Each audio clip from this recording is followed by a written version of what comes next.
নমস্কার, স্যান্দন টিভির পর্দায় সকলকে স্বাগত। সাথে আছে আমি দীপান্বিতা। চোখ রাখবো বিস্তারিত সংবাদে। রাষ্ট্রপতি ভবনে গিয়ে প্রধানমন্ত্রীর পদ থেকে ইস্তফা দিলেন নরেন্দ্র মোদী। রাষ্ট্রপতি দ্রৌপদী মুর্মুর হাতে ইস্তফার চিঠি তুলে দেন তিনি। রাষ্ট্রপতি তাঁর ইস্তফা গ্রহণ করেছে।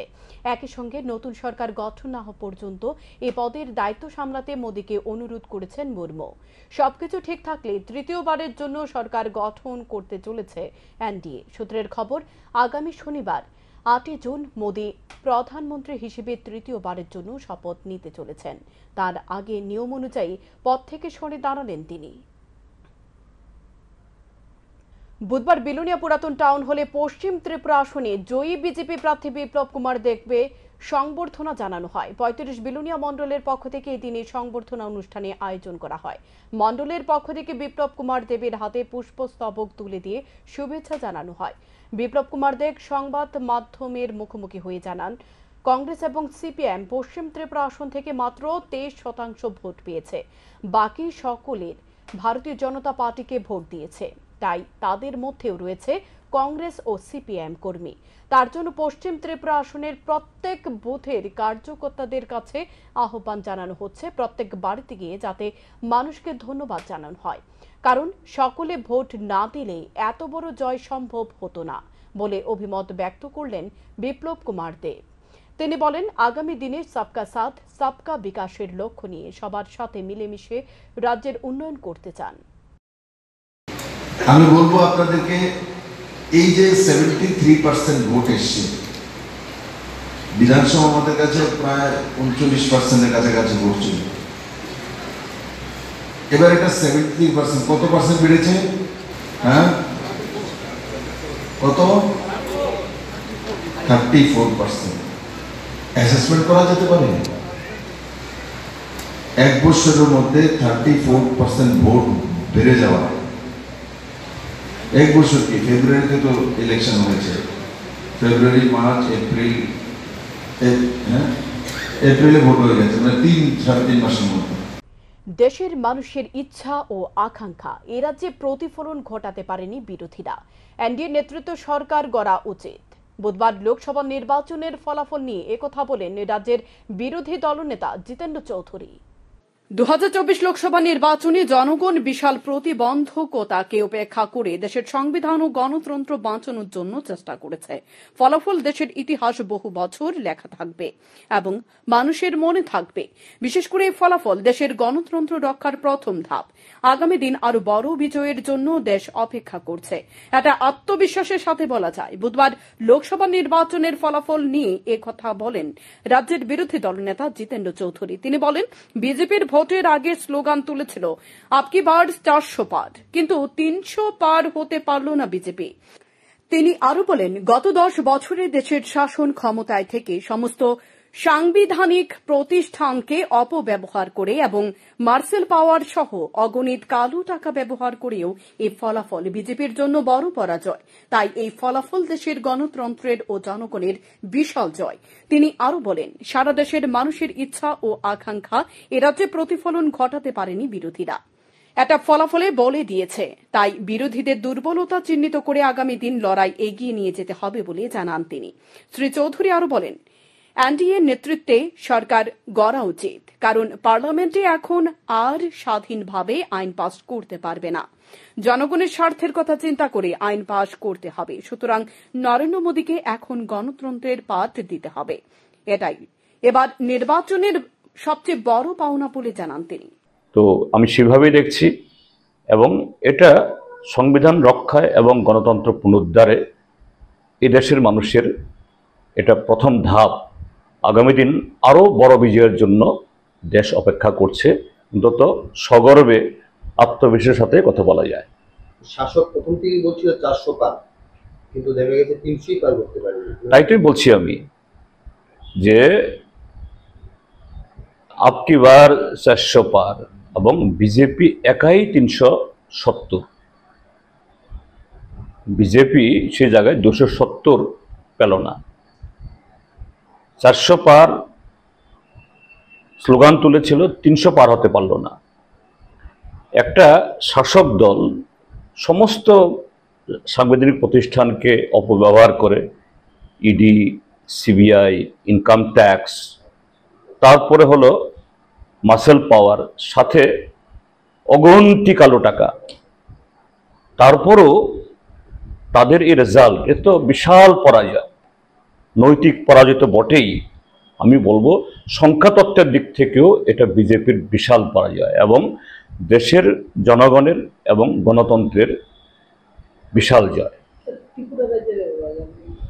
হ্যাঁ, ত্রিপুরাজ্যের মধ্যে সারা দেশের এই যে স্রোত, সারা দেশে মানুষের যে আকাঙ্ক্ষা, ইচ্ছা, তার প্রতিফলন আমরা এখানে ঘটাতে পারিনি, এটা রেজাল্টই বলে। তার কারণ এখানে গত 6 বছর ধরে চলা যে ফ্যাসিস্ট সুলভ আক্রমণ গণতান্ত্রিক মানুষের উপরে, বিরোধী দলের উপরে, আমরা সমস্ত বিরোধী গণতান্ত্রিক রাজনৈতিক দল ঐক্যবদ্ধ হলেও সেরকম মানসিকতা বা সেরকমভাবে এটাকে মোকাবেলা করতে পারেনি। এখানেও সংখ্যাগরিষ্ঠ মানুষ। এদিকে ইন্ডিয়া ব্লকের বিষয়ে বিধায়ক সুদীপ রায় বর্মন বলেন, সারা দেশে লোকসভা নির্বাচনে ইন্ডিয়া ব্লক যে ফলাফল করেছে তার জন্য জনগণ এবং রাজ্যবাসীকে তিনি শুভেচ্ছা জানান। Though the final data are yet to be announced officially, but the indicators states that though BJP could not attain a simple majority, but it's the single largest party. In spite of getting in around 240 seats, it's a defeat for them. And Congress getting around 100 seats, it's a victory for us. Why? Because of the simple reason, we fought for a cause. The cause was to save the Constitution of India. And since they could not get the number of seats which they had targeted, 370, 370, and with its allies 400, with an intention to bring in major changes in the Constitution to curb the rights of the common people of the country. So it's a grand success for the Congress party, which is fighting for a cause along with দুর্ঘটনায় তরুণ সাংবাদিকের মৃত্যু, সহকর্মীরা অশ্রু জলে শেষ বিদায় দিলেন এই সাংবাদিককে। মৃত সাংবাদিকের নাম সমরেশ রাহা, বয়স 30 বছর। সড়ক দুর্ঘটনায় অকালে ঝরে গেল তরুণ সাংবাদিকের প্রাণ। মৃত তরুণ সাংবাদিকের নাম সমরেশ রাহা। ঘটনা সংঘটিত হয়েছে মঙ্গলবার রাত 11:15 নাগাদ রাজধানীর মিলনচক্র এলাকায়। ঘটনার বিবরণে জানা যায়, এদিন রাতের বেলা আগরতলা প্রেস ক্লাব থেকে সহকর্মীর বাইক নিয়ে সে বাধারঘাট গিয়েছিল। দীর্ঘক্ষণ না ফেরার পর সহকর্মীরা তাকে ফোন করে, কিন্তু তার কোনো সাড়া পায়নি। এদিকে আগরতলা প্রেস ক্লাবের এক সাংবাদিক জানতে পারে মিলনচক্র এলাকায় একটি ভয়াবহ বাইক দুর্ঘটনার সংঘটিত হয়েছে। সেই সাংবাদিক ছুটে যায় মিলনচক্র এলাকায়। সেখানে গিয়ে দেখে আহত বাইক চালককে দমকল কর্মীরা উদ্ধার করে নিয়ে গেছে হাপানিয়া হাসপাতালে, কিন্তু বাইকটি রাস্তায় পড়ে থাকতে দেখে সন্দেহ হয় ঘটনাস্থলে যাওয়া সেই সাংবাদিকের। সাথে সাথে পুলিশের সাথে যোগাযোগ করে এই সাংবাদিক। দুর্ঘটনাগ্রস্ত বাইক চালকের নাম এবং বাড়ির ঠিকানা জানতে চাইলে পুলিশ জানায় এখনো সেই তথ্য সংগ্রহ করা যায়নি। একটি গাড়ির সাথে বাইকের সংঘর্ষ হয়েছে। আহত যুবককে উদ্ধার করে পাঠানো হয়েছে হাপানিয়া হাসপাতালে। তারপর হাপানিয়া হাসপাতালে গিয়ে সে সাংবাদিক জানতে পারে সমরেশ বাধারঘাট থেকে ফেরার সময় দুর্ঘটনায় পড়েছে। সাথে সাথে অন্যান্য সাংবাদিকদের বিষয়টি অবগত করলে তারা হাপানিয়া হাসপাতালে গিয়ে দেখে রক্তাক্ত অবস্থায় রয়েছে সমরেশ। তাকে রেফার করা হয়েছে আইএলএস হাসপাতালে, কিন্তু আইএলএস হাসপাতালে অ্যাম্বুলেন্স দিয়ে সমরেশকে নিয়ে আসার পর চিকিৎসক মৃত বলে ঘোষণা করে। মাত্র 30 বছর বয়সে সমরেশের অকাল মৃত্যুতে শোকের ছায়া নেমে আসে সহকর্মীদের মধ্যে। এদিকে দুর্ঘটনাস্থল থেকে বাইকটি উদ্ধার করে নিয়ে যায় পুলিশ। রাত্র আনুমানিক 11:15টার দিকে আমরা খবর পাই যে মিলন চক্রে সিএনজি স্টেশনের একটু আগে একটা বাইকের সঙ্গে একটা এসইউভির ধাক্কা লাগে। তো আমরা সঙ্গে সঙ্গে আসি এবং যে আহত আছে ওনাকে আমরা হাপানি হসপিটালে পাঠাই। কি অবস্থা রয়েছে ওনার? যে আমরা যখন পাঠিয়েছি তখন উনি তো মোটামুটি শ্বাসটা চলছে, আমরা আশা করছি উনি ভালো হয়ে যাবেন। মানে অ্যাক্সিডেন্টটা কিভাবে হয়েছে? বাইক এবং গাড়ির সংঘর্ষ। দুটো কি একসাথে একদিকে আসছে? একদিকে ছিল। নামটা কি পাওয়া গেছে? নামটা একটু পরে রিভিল হবে। বুধবার মৃতদেহ জিবি হাসপাতালের মর্গে ময়নাতদন্তের পর পরিবারের লোকজনদের হাতে তুলে দেওয়া হয়। মৃতদেহ নিয়ে যাওয়া হয় প্রথমে মৃত তরুণ সাংবাদিকের কৃষ্ণনগরস্থিত বাড়িতে মৃতদেহ পৌঁছতেই কান্নায় ভেঙে পড়ে পরিবারের লোকজনদের। বাকরুদ্ধ হয়ে পড়ে মা। ছেলেকে শেষ বিদায় দিতে চাইছিল না মা। দুঃস্বপ্নে যেন ভাবেনি এমনটা হবে, কিন্তু ভাগ্যের কি নির্মম পরিহাস। সবাই আছে কিন্তু নেই সমরেশ। মা কিছুতেই বিদায় দিতে চাইছিল না সমরেশকে। প্রতিদিন দায়িত্ব পালন করে ঘরে ফিরে মা বলে ডাক আর দেবে না সমরেশ। ভোটের ফলাফলের দিনেও সন্ধ্যায় বাড়ি ফিরে মায়ের হাতে টিফিন খেয়েছিল সমরেশ। সন্ধ্যা 7:30 নাগাদ মায়ের কাছ থেকে মা আসি বলে গিয়েছিল, কিন্তু মা ছেলে কেউ কি জানতো এই ঘটনা চিরতরে বিদায় নেবে সে। বুধবার প্যাকেট বন্দি দেহ ফিরেছে, কিন্তু মাকে মা বলে ডাকার সমরেশ ফিরেনি। বাড়িতে পরিজন ও সহকর্মী সমরেশের নিথর দেহ চিতার আগুনে তোলার আগে নিয়ে এসেছে শেষ দেখার জন্য। মা মাথা হাতিয়ে দিয়েছে এই নিথর দেহে। তারপর সববাহী গাড়ি নিয়ে সমরেশের দেহ নিয়ে আসা হলো আগরতলা প্রেস ক্লাবের সামনে। সেখানে সহকর্মীরা শেষ শ্রদ্ধা জানিয়ে আত্মার চিরশান্তি কামনা করেন। তারপর তাঁর দেহ নিয়ে যাওয়া হয় খবরের চ্যানেলে। সেখানেও সহকর্মীরা শ্রদ্ধা জানান। তারপর মৃতদেহ নিয়ে যাওয়া হয় বটতলা মহাশ্মশান। এখন দেখার পুলিশ ঘাতক গাড়ি চালককে জালে তুলতে পারে কিনা। শান্তনু টিভি। আইজিএম হাসপাতালের টিকিট কাউন্টারে কর্মীদের জন্য দুর্ভোগ পোহাচ্ছে রোগীরা। দিব্যাঙ্গ এক ব্যক্তি আইজিএম হাসপাতালে ডাক্তার দেখাতে গেলে হয়রানি হলেন টিকিট কাউন্টারে থাকা কর্মীদের দ্বারা বলে অভিযোগ। শারীরিকভাবে দুর্বল এ ব্যক্তি জানান, বুধবার প্রস্রাবের সমস্যা নিয়ে আইজিএম হাসপাতালে ডাক্তার দেখাতে গিয়েছিলেন তিনি হাসপাতালে এসে প্রথমে বাইরে টিকিট কাউন্টারে যায় টিকিট নেওয়ার জন্য। তখন সেখান থেকে তাকে বলে দেওয়া হয় ভেতরে কাউন্টারে যাওয়ার জন্য, কিন্তু ভেতরের কাউন্টারে যাওয়ার পর বলে দেওয়া হয় বাইরের কাউন্টার থেকে টিকিট নিয়ে আসার জন্য। তারপর বাইরে কাউন্টারে আসার পর আবার ভেতরে কাউন্টারে টিকিট নিতে যেতে বলা হয়। এভাবে 5 থেকে 6 বার শারীরিকভাবে দুর্বল ব্যক্তিকে হেনস্থা করা হয়েছে। এজন্য তিনি বিষয়টি মুখ্যমন্ত্রীর দৃষ্টি আকর্ষণ করে বলেন, যারা এখানে দায়িত্ব পালন করছে তাদের মধ্যে অনেকেই সঠিকভাবে দায়িত্ব পালন করছে না, রোগীদের এভাবেই হেনস্থা করছে এবং তারা স্পষ্ট জানিয়ে দিয়েছে তারা টিকিট দিতে পারবে না। হাসপাতালের টিকিট কাউন্টারে যদি এ ধরনের প্রতাপ চলে তাহলে গরিব রোগীরা কোথায় যাবে, প্রশ্ন তুললেন তিনি আরো বলেন, এ ধরনের কর্মীদের প্রয়োজনে ছাঁটাই করে বেকার যুবক যুবতীদের চাকরি দেওয়ার দাবি জানান। তবে হাসপাতালে এই ধরনের বেহাল পরিষেবা কোনো নতুন বিষয় নয়। দীর্ঘদিন ধরে হাসপাতালে চলে আসছে এ ধরনের পরিষেবা, মানুষ দুর্ভোগ পোহাচ্ছে। আমার হাজবেন্ডের তারপর আমি আছি টিকিট কাউন্টারে টিকিট দেওয়ার লেগে ইউরিনের টিকিট কাটুন তাদের কাছে গেছি। টিকিট কাউন্টারে 2 নম্বর সিটে যে বই রয়েছে তাদের কাছে গেছি টিকিট হয়ে তাদের কাছে যে আপনি যে ভিতর থেকে টিকিটটা লোন এনে দেওয়া হইতো না। তারপর ভিতরে আইসি ভিতর কাউন্টারে তাদের জিজ্ঞেস করলাম, দাদা আমার এরকম এদিকে পাঠাইছে, আপনার আমার একটা টিকিট দেন। তাই কাছে না আমি এদিকে দেওয়া হইতো না, যাই কোন নিয়ে আমি দিতাম না, আপনি এই টিকিটটা দিয়ে এলাম। আমি কিছু আবার গেছি ওই জায়গায়, দাদা তোদের কাছে দিত না, আপনি আমার দেন একটা টিকিট। আমি তো হ্যান্ডিক্যাপ মানুষকে এই জায়গাতে অনেকবার ঘুরতেছি, আপনি নিজেরই দেখতেছেন 10টা রোগী দেখতেছেন, আমার লেগে কে লেগে দিতে না। আর যা কিছু করেন নিয়ে মানে কথাটা কি, যা কিছু করে জোর জবরদস্তি নাকি মস্তানি চলে হসপিটালে, এইভাবে হয়রানি করতাম তো না। আমি 2 তলার মধ্যে এমএস থাকলে আমি 2 তলার মধ্যে এমএস রেখে এসে আমি কমপ্লিট করতে পারবো, যার কারণে আপনাদের কাছে আমি সুপার দিয়েছি, আপনারাও যা করেন বিপ্লবাসী হতে হোক সবাই। মাননীয় মুখ্যমন্ত্রী বারবারই কইতাছে যে স্বাস্থ্য ব্যবস্থা উন্নয়ন করার জন্য, কিন্তু আপনার কি অভিজ্ঞতা হইতাছে? না, আমি মুখ্যমন্ত্রী তো আর সবসময় সেটা হসপিটালের ভিতরে বয়ে থাকে না। আমি মুখ্যমন্ত্রীকে আমি বুঝতে পারতাম, কারণ যেমন আমার এমন করছে যাতে এমন না করে কারোর আমি মাননীয় মুখ্যমন্ত্রীর কাছেও আমি জোরাত করে আগরতলা প্রেস ক্লাব এবং লায়ন্স ক্লাবের সহযোগিতায় অশ্বিনীর নেত্রালয়ের উদ্যোগে বুধবার চোখ পরীক্ষা এবং প্রয়োজনীয় চিকিৎসা সংক্রান্ত বিষয়ক এক শিবির অনুষ্ঠিত হয়। আগরতলা প্রেস ক্লাবে অনুষ্ঠিত এই শিবিরে সাংবাদিক ও তাদের পরিবারের সদস্যগণ চিকিৎসা পরিষেবা ও প্রয়োজনীয় পরামর্শ গ্রহণ করেন।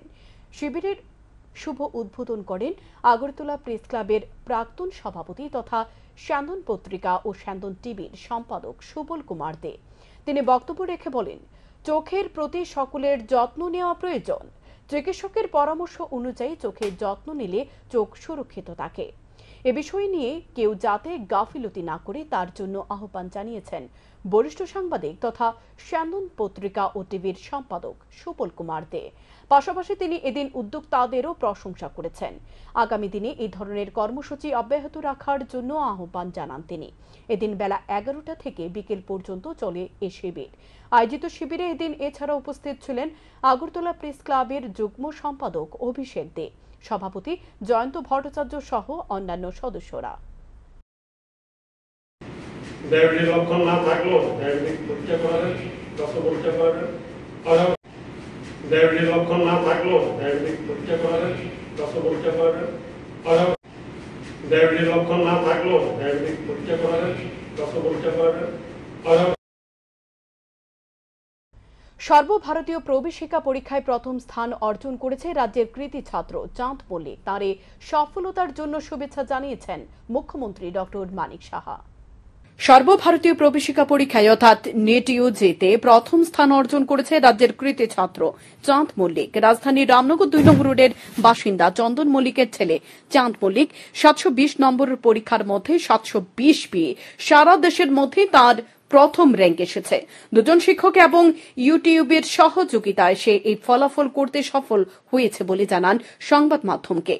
আরও জানায়, শিশুবিহার স্কুলের ছাত্র সে। তার এই ফলাফল অপ্রত্যাশিত। দৈনিক 7 ঘণ্টা পরিশ্রম করে সে এই ফলাফল করতে পেরেছে বলে জানান। তার ইচ্ছা আগামী দিন এইমস দিল্লিতে MBBS করে সমাজের সেবা করার। এই প্রত্যাশা তার মধ্যে এসেছে কারণ তার বাবাও IGM হাসপাতালে একজন মেডিকেল অফিসার। শিক্ষক যারা সব্যসাচী স্যার এবং সব্যজিৎ স্যার শুরু থেকে 11th শুরু থেকেই তারা আমার সাথে ছিল। তো তারাই আমার বেস বা ফাউন্ডেশন যেটা বলে সেটাকে মজবুত করেছে। তারপর আমি সেভাবে এগিয়ে যাই আমার সেলফ স্টাডির সাথে এবং হ্যাঁ, তাদের নিশ্চয়ই অনেক যোগদান আছে আমার এই সাফল্যের পিছে এবং মা বাবারও অনেক যোগদান রয়েছে এবং সাথে সেই ইউটিউবে যে সমস্ত ভিডিও ছিল তারও সাহায্য আমি নিয়েছি এবং সে সমস্ত জিনিস দিয়ে আজ এই রেজাল্ট আমি পেয়েছি। কিরকম লাগছে? প্রথমত খুবই ভালো লাগছে এবং এই স্তরে আসতে পারবো, অল ইন্ডিয়া র্যাঙ্ক 1 হতে পারবো কখনো ভাবিনি, কেউই ভাবে না। তো একটা ইউফোরিক স্টেটে আছে এখন, তো সেটা এখন ব্যাখ্যা করা যাবে না ক্যামেরায়। তো খুবই ভালো লাগছে। খুবই। স্কুলের টিচাররা কতটুকু সাহায্য করেছে? স্কুলের টিচাররা খুবই ভালো ছিল এবং শিশুবেড়ের সকল টিচারই আমায় খুবই পছন্দ করত। যখনই কোনো সাহায্যের দরকার ছিল তা কোনো প্রবলেম ছাড়াই তারা আমায় সাহায্য করে দিয়েছে। প্র্যাকটিক্যাল নিয়ে, স্কুলের পড়াশোনা নিয়ে কখনো কোনো বিবাদ ছিল না। তারা খুব অত্যন্ত ভালো। আমার মানে নিট পরীক্ষা সর্বভারতীয়তে তুমি 1 নাম্বার স্থানে, এই প্রথম ত্রিপুরাতে হয়তো বা মানে এই 1 নাম্বারটা ধরলো। তো তোমার নেক্সট কি পদক্ষেপ থাকবে? তো নেক্সট আমার যে স্টেপ সেটা হলো MBBS করা এইমস দিল্লি থেকে, সেটাই ইচ্ছে ছিল আমার। এরপর দেখা যাক যেটাই আমার পছন্দের ব্রাঞ্চ থাকবে সেটা নিয়ে PG করব আমি। ছেলের এই ফলাফলের জন্য মুখ্যমন্ত্রী ডক্টর মানিক সাহা শুভেচ্ছা জানিয়েছেন। সামাজিক মাধ্যমে এসে মুখ্যমন্ত্রী লিখেছেন, সর্বভারতীয় প্রবেশিকা পরীক্ষায় সাধারণ ও তপশিলি জাতি উভয়ের ক্ষেত্রে প্রথম স্থান অর্জনকারী রাজ্যের কৃতী সন্তান চাঁদ মল্লিককে অনেক শুভেচ্ছা। এই সাফল্য রাজ্যের সকল ছাত্রছাত্রীদের দৃষ্টান্ত ও অনুপ্রেরণা স্রোত হয়ে উঠবে। তার সুন্দর ভবিষ্যৎ কামনা করেন মুখ্যমন্ত্রী। সান্দন টিভি। মঙ্গলবার গভীর রাতে দুষ্কৃতীরা কৈলাসহরের সিপিআইএম চণ্ডীপুর অঞ্চল কমিটির অফিস ভাঙচুর চালায় বলে অভিযোগ সিপিআইএম ঊনকোটি জেলা কমিটির সম্পাদক কৃষ্ণেন্দু চৌধুরী। জানা যায়, রাত 12টা থেকে 1টা পর্যন্ত কৈলাসহরের শ্রীরামপুর এলাকায় অবস্থিত চণ্ডীপুর অঞ্চল কমিটির দলীয় অফিস দুষ্কৃতীকারীরা ভাঙচুর চালায়। এ খবর পেয়ে তিনি কৈলাসহর থানায় খবর দেয়। পুলিশ চণ্ডীপুর অঞ্চল কমিটির অফিসের সামনে যাওয়ার পর পীযূষ পাল নামে এক যুবকের হাতে হাতুড়ি, প্লাম্বার সহ পান। সাথে সাথে পুলিশ পীযূষ পালকে আটক করে থানায় নিয়ে যায়। পরে সিপিআইএম এর এই দলীয় কার্যালয়ে প্রবেশ করে সিপিআইএম কর্মীরা দেখতে পান দুষ্কৃতীকারীরা গ্রিলের তালা ভেঙে অফিসের ভেতরে ঢুকে প্রচুর প্লাস্টিক চেয়ার, লোহার চেয়ার, টেবিল, জলের ফিল্টার, বেসিন, বিদ্যুতিন পাখা, জেরক্স মেশিন সহ আরও আসবাবপত্র ভাঙচুর করেছে। পরবর্তী সময় পুলিশ দলীয় কর্মী জীবন দেবনাথের বাড়ি থেকে তালা এনে দলীয় অফিস তালাবন্ধী করে দেয়। এছাড়াও জেলা সম্পাদক কৃষ্ণেন্দু চৌধুরী জানান, 2018 সালে রাজ্যে বিজেপি দলের সরকার আসার পর চণ্ডীপুর অঞ্চল কমিটির অফিস ভাঙচুর করে আগুন লাগিয়ে দেওয়া হয়। সে সময় পুলিশের হস্তক্ষেপে অগ্নিসংযোগ থেকে দলীয় অফিস রক্ষা পায়। পরবর্তী সময় দলীয় অফিসের সামনে থাকা প্রয়াত উপমুখ্যমন্ত্রী বৈদ্যনাথ মজুমদারের মর্মর মূর্তি ভাঙচুর করা হয়েছে বলেও জেলা সম্পাদক কৃষ্ণেন্দু চৌধুরী জানান। আনুমানিক 12টা থেকে রাত্রি 1 ঘটিকা পর্যন্ত আমাদের এই চণ্ডীপুর লোকাল কমিটির অফিসটার উপর আক্রমণ সংঘটিত হয়। আমাদের মহকুমা সম্পাদক বিশ্বরূপ গোস্বামী সোর্স থেকে খবর পায় এভাবে ভাঙচুর চলছে। সাথে সাথে কৈলাসহর পিএসএ ইনফরমেশন দেওয়া হয়। কৈলাসহর পিএস সাথে সাথে মুভ করেন এবং কৈলাসহরের পিএস যখন আমরা পরবর্তী সময় জানতে পারি যে আসার পর যে মিসক্রিয়েন্টগুলো এখানে ছিল সবাই দৌড়ে পালিয়ে যাওয়ার চেষ্টা করে। এর মধ্যে একজন মিসক্রিয়েন্টকে হাতে নাতে ধরা পড়ে। তার হাতে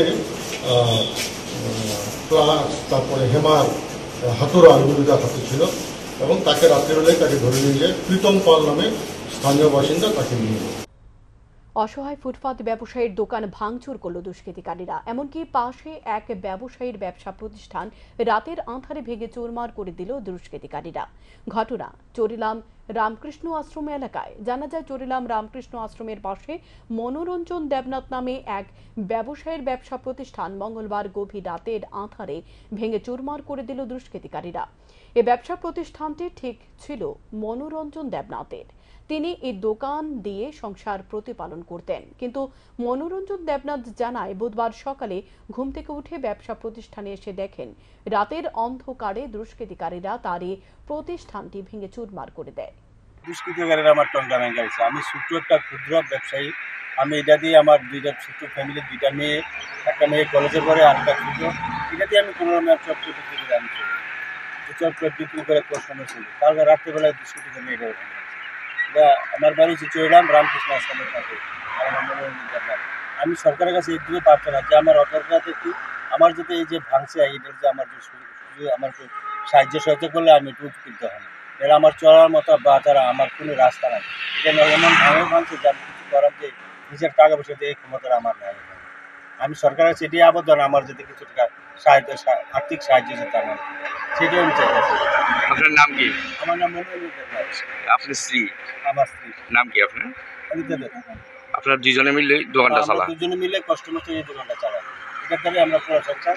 আমার এক মেয়ে কলেজে পড়ে আর একটা ছোট অসুস্থ, ডাক্তাররা হসপিটাল ভর্তি। মঙ্গলবার অষ্টাদশ লোকসভা নির্বাচনের ফলাফল ঘোষণার পরে 9 বনমালীপুর বিধানসভা কেন্দ্রের অন্তর্গত প্রতাপগড় এলাকায় বহিরাগতরা তাণ্ডব চালায়। এলাকায় কংগ্রেস নেতা গৌতম নন্দীর বাড়িতে সীমানার বেড়া ভাঙচুর করার সময় আওয়াজ শুনে বাড়ি থেকে বের হয়ে আসে বাড়ির মহিলারা। তখন দুর্বৃত্তরা বাড়ির মহিলাকে রাস্তায় ধাক্কা দিয়ে ফেলে ঘরের জানালার কাঁচে ঢিল ছুঁড়ে ভেঙে দেয়। তারপর মহিলার গলার চেন নিয়ে পালিয়ে যায় দুর্বৃত্তরা। এবং যারা এই ঘটনা সংঘটিত করেছে তাদের মধ্যে সিংহভাগ যুবক বহিরাগত বলে জানান বাড়ির মহিলা। এদিকে খবর পেয়ে ছুটে যান এলাকার বিধায়ক গোপাল চন্দ্র রায়। মহিলা খোঁজ খবর নেন এবং সমস্ত ঘটনা অবগত হয়ে তিনি আইনের দায়িত্বে হবেন বলে জানান। এদিকে এই ঘটনায় সম্পর্কে জানতে পেরে ছুটে যায় পুলিশ। এখন দেখার বিষয় পুলিশ অভিযুক্তদের আটক করতে সক্ষম হয় কিনা। তারপরে আমিও বাইরেছি বলে কইতেছে ওইখানে গেছে একজনের লোক কথা কইছে, আমরা পাড়ার কথা কইছে, সে 2 কেক দিছে, সে এদিকে করছে, সে আবার এদিকে আইসে আমার লগে লগে ঢুকেছি না। আমি কই কি হয়েছে, ও না কিচ্ছু না কইছে, বেড়া বুড়া ভাঙতেছে। তখন আমি বাধা দিছি, আমার ডাকাটা ভালাই দিছি, আমরা পাশাপাশি করছে অনেক। ওই ছেলেটাকে চিনতাম না, এটা আমরা এদিকে না, আমরা ওই দিকের বাংলার ওইদিকে রইব, আর যে করাইছে তারা আমি চিনি। তার নাম তো দিশো। হ্যাঁ যাই হোক বাইরে। হ্যাঁ, তারপর ধাক্কা দিয়ে ফেলে আসলে আমার গলা চিন্তা লয়ে গেছে। কোর্টে গেলে তুমি ছেলেটা দেখলে চিনবানি? কোন ছেলেটা? যেটা তোমার হাত নিচে। আমি তো তারা গেলে না, আমি ওখানে চিনি। তোমার সামনে নিয়ে? হ্যাঁ সামনে নিয়ে আইলে আমি চিনি। চিনবা? হ্যাঁ ঠিক আছে। বুধবার 144 ধারা শেষ হওয়ার পর ধর্মনগরে বিজেপি কর্মীদের মধ্যে এক বিজয় মিছিল অনুষ্ঠিত হয়।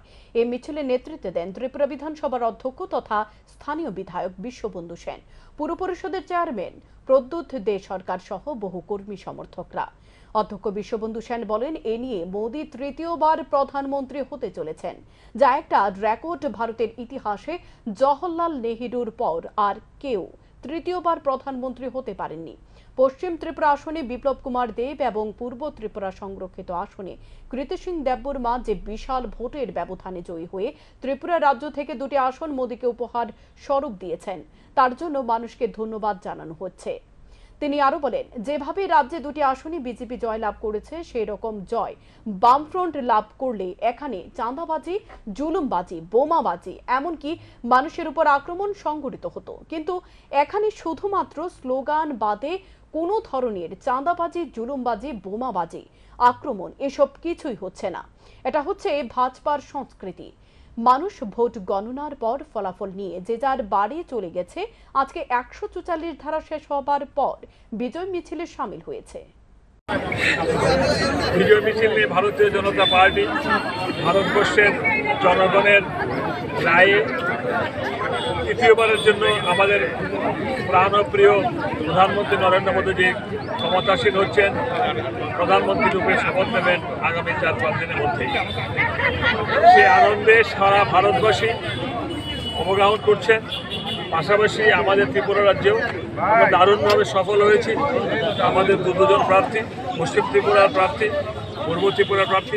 পশ্চিম ত্রিপুরায় মাননীয় বিপ্লব দেব, পূর্ব ত্রিপুরায় মাননীয় মহারানী কৃতি সিং দেববর্মা মহোদয়া বিপুল ভোটে জয়ী হয়েছেন। মানুষের ভোটে, মানুষের ইচ্ছায়, মানুষের ভালোবাসায় এই জয় নরেন্দ্র মোদীর জয়। আমরা প্রথম থেকে বলছি কেন, মানুষ দেখেছে ভারতবর্ষ স্বয়ংসম্পূর্ণ হচ্ছে, অর্থনৈতিক বিকাশ হচ্ছে, সামরিক দিক দিয়ে আমরা এগিয়ে যাচ্ছি।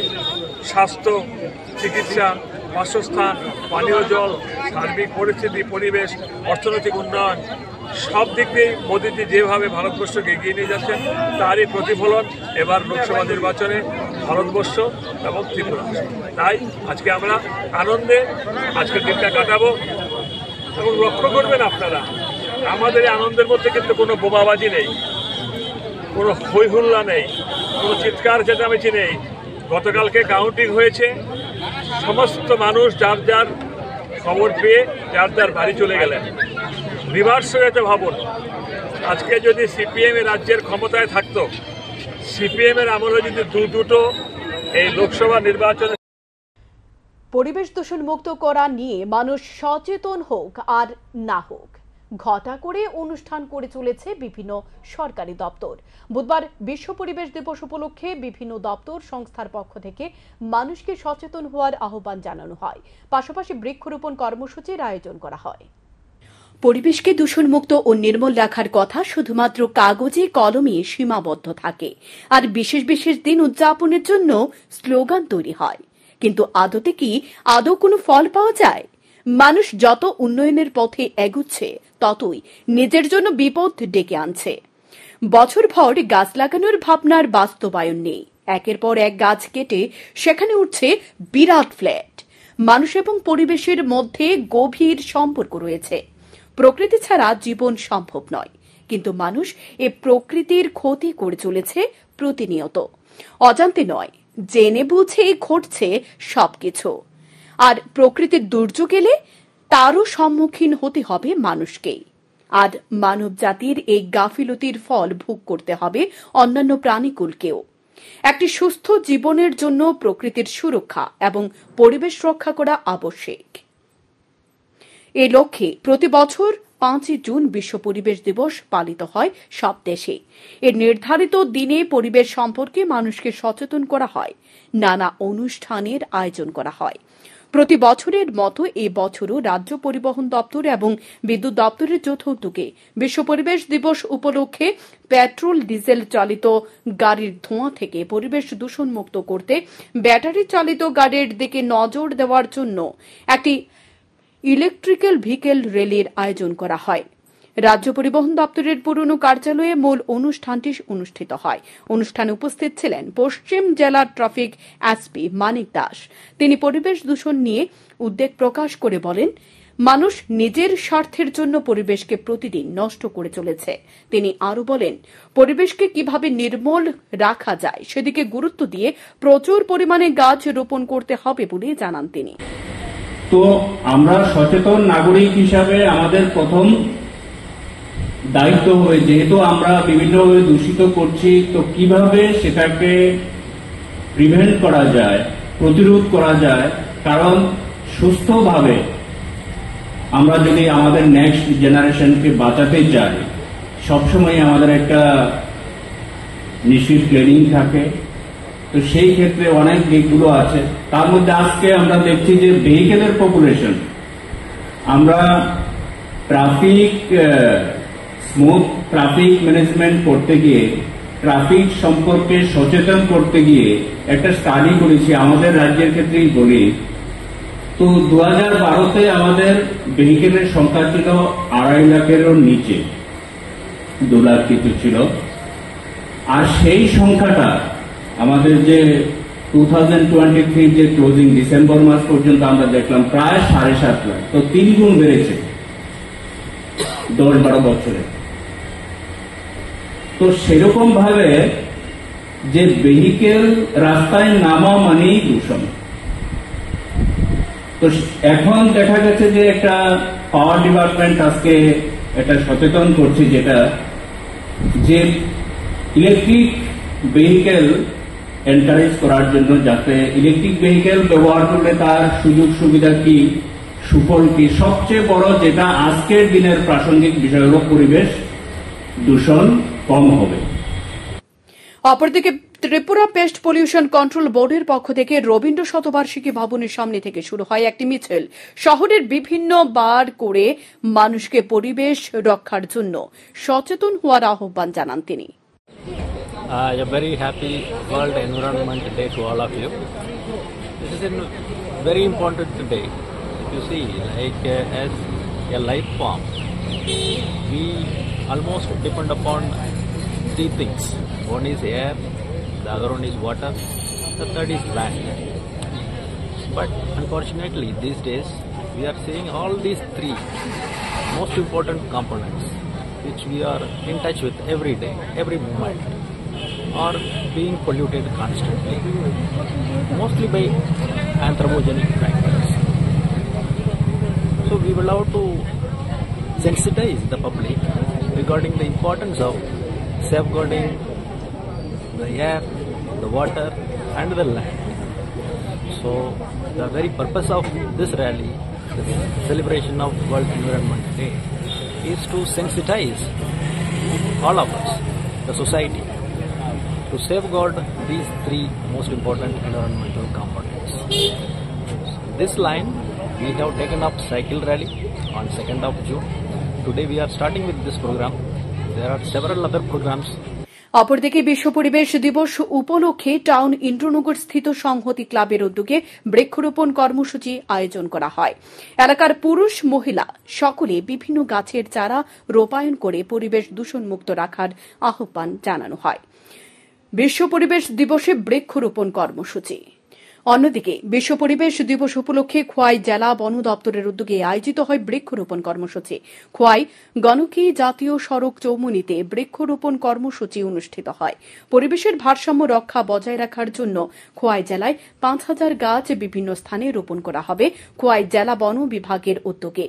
বিশ্ব পরিবেশ দিবস উপলক্ষে আনুষ্ঠানিকভাবে এদিন বৃক্ষরোপণ কর্মসূচিতে রাস্তার দুপাশে সুন্দর আয়নের জন্য ১১০টি অয়েল প্লাম গাছ রোপণ করা হয়। এদিনের আয়োজিত কর্মসূচিতে উপস্থিত ছিলেন জেলা শাসক চাঁদনী চন্দ্র, জেলা পুলিশ সুপার ড রমেশ যাদব, ডিএফও এ কে অদ্র সহ বন বিভাগের আধিকারিকগণ। सबको नमस्कार। आज वर्ल्ड एनवायरनमेंट डे है। फॉरेस्ट डिपार्टमेंट डीएफओ खोवाई का ऑर्गेनाइजेशन में आज हम लोग गलकी चौमुहनी में रोड साइड प्लांटेशन कर रहे हैं। नया एनएच का दोनों तरफ पे पाम लगा रहे हैं। तो इस साल का वर्ल्ड एनवायरनमेंट डे का थीम है land reclamation, desertification and drought resilience. तो जहाँ पे पानी का संकट हो रहे हैं वहाँ पे ज़्यादा पेड़ लगाना चाहिए। पेड़ तो सिर्फ ट्री नहीं है, वो लंग्स है हमारा एंटायर अर्थ का। तो उससे हमारा प्रदूषण भी कम हो जाएगा और साथ साथ ड्राउट और पानी का संकट भी दूर हो जाएगा। तो सिर्फ वो मैसेज देना चाहते हैं हम लोग। आज इस प्रोग्राम में एसपी खोवाई है, डीएफओ खोवाई है, एसडीएफओ खोवाई और तेलियामुरा है और एसडीएम खोवाई भी यहाँ पे आज इस प्रोग्राम में मौजूद। বিশ্ব পরিবেশ দিবস উপলক্ষে 79 টিলা স্থিত ত্রিপুরা পাওয়ার ট্রান্সমিশন লিমিটেডের কর্পোরেশন অফিসে বিশ্ব পরিবেশ দিবস পালন করা হয়। অনুষ্ঠানে উপস্থিত ছিলেন জেনারেল ম্যানেজার টিপিটিএল রঞ্জন দেববর্মন সহ অন্যান্য ইঞ্জিনিয়াররা। অনুষ্ঠানে পরিবেশ রক্ষা সচেতনতামূলক শপথ বাক্য পাঠ করা সহ এই অনুষ্ঠানে প্লাস্টিক দূষণ রোধে সচেতনতা বৃদ্ধির উদ্দেশ্যে কর্মচারীদের মধ্যে বায়োডিগ্রেডেবল ক্যারি ব্যাগ এবং গাছের চারা বিতরণ করা হয়। টিপিটিএল অফিস প্রাঙ্গণে বৃক্ষরোপণের মধ্য দিয়ে এই দিনটি উদযাপন করা হয়। এছাড়াও কর্মচারীদের মধ্যে পরিবেশ রক্ষার বিভিন্ন দিক নিয়ে আলোচনা অনুষ্ঠিত হয়। কর্মচারীবৃন্দ যারা উপস্থিত আছেন আমি অভিনন্দন জ্ঞাপন করছি। 5ই জুন বিশ্ব পরিবেশ দিবস। এই দিবসটিকে আমরা পালন করি একটাই উদ্দেশ্যে, যাতে পরিবেশ দূষণ থেকে কিভাবে আমরা আরো সুন্দর পৃথিবী আমরা করতে পারি,